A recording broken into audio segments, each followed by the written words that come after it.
طبعا يا شباب، في الفيديو ده هنعرف ازاي يكون عندنا الاستوديو بتاع الصور والنوتة بشكل ايفون هيكونوا على اجهزة الاندرويد بتاعتنا. طيب نبدأ دلوقتي كده وندخل على الاستوديو بتاع الصور ونشوف الشكل هيبقى عامل ازاي من جوه.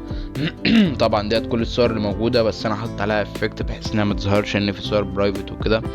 ودلوقتي احنا هنبدأ نشوف الاعدادات بتاعة الصور اللي موجودة بتاعة البرنامج، وشكل التصميم اللي هو بيبقى من تحت ده هو التصميم بتاع الايفون.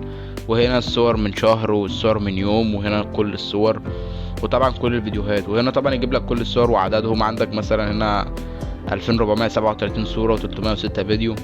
هنا طبعا بقية الاعدادات بتاعت وطبعا من هنا تقدر تغير اللون بتاع البرنامج، اذا كان الدارك مود او اللايت مود تقدر تعدل فيه طبعا. بس قبل كل ده لازم تعمل ريستارت للبرنامج، هتلاقيه يحول لك للشكل الفاتح او اللايت سيم بتاع البرنامج بتاع التحويل. هتلاقي طبعا ده الشكل الابيض اللي موجود في قلب البرنامج، وهنا كان قبل كده الشكل الدارك العادي جدا. طيب وهنا برضو نفس الاعدادات موجودة، وهنا تقدر تقيم التطبيق وتحط له ال5 نجوم بتوعه واعدادات تانية كتير تبقى تشوفها. ودلوقتي هنبدأ بقى ننتقل على النوتة اللي هي بشكل الايفون. طبعا النوتة ديت انا شخصيا بستخدمها وبكتب فيها كل الديسكريبشن بتاع القناة بتاعتي، وكل حاجة بتبقى مكتوبة في قلبها. طيب هنا تقدر تشوف الاعدادات بتاعت النوتة وكده. وهنا طبعا عندك الدارك سيم واللايت سيم وشوية سيمات تانية. هنا طبعا بتفعل اللايت سيم بتاع النسخة، تقدر تخليه دارك زي ما انت عايز، بس قبل اي حاجة زي ما قلت هتعمل ريستارت. وبعد ما عملنا الريستارت طبعا هنيجي نفتح البرنامج تاني، هتلاقي وضع الدارك مود اشتغل عادي جدا. ومن هنا طبعا تقدر ترتب الكلام اللي انت كاتبه كده، يترتب من A ل Z او من الاقدم للاحدث او من الاحدث للاقدم. وهنا بقية الاعدادات طبعا تقدر تعدل فيها زي ما انت عايز. وهنا تشغل اللغة الانجليزية لو انت حابب ده او لا.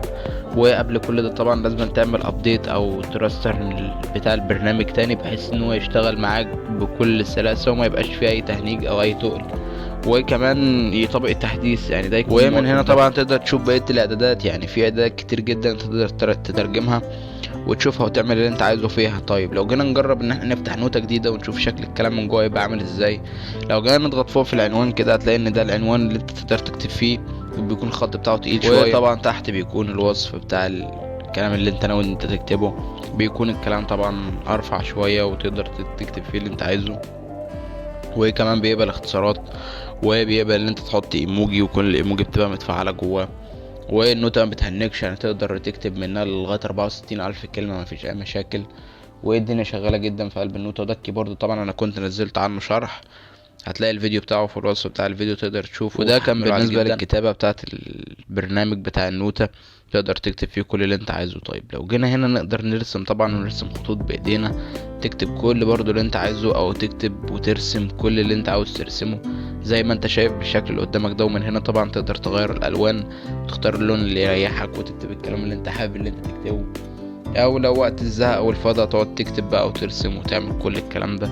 فالميزة دي بتوفر لك الحاجة دي اكيد. وطبعا بقية الاعدادات الاضافية اللي موجودة في قلب البرنامج ده تقدر تعدل فيها ان انت تثبت اي مقالة، او ان انت تمسح اي حاجة، او ان انت تقفل اي بص انت كاتبه في اي مقالة عادي جدا مفيش اي مشاكل، بحيث ان انت لو كاتب حاجة خاصة شوية محدش يقدر يدخل يتفرج عليها ولا اي حاجة من الكلام ده. يعني النوتة كويسة جدا، وزي ما انت شايف بشكل الايفون وكل الخطوط بتاعة الايفون.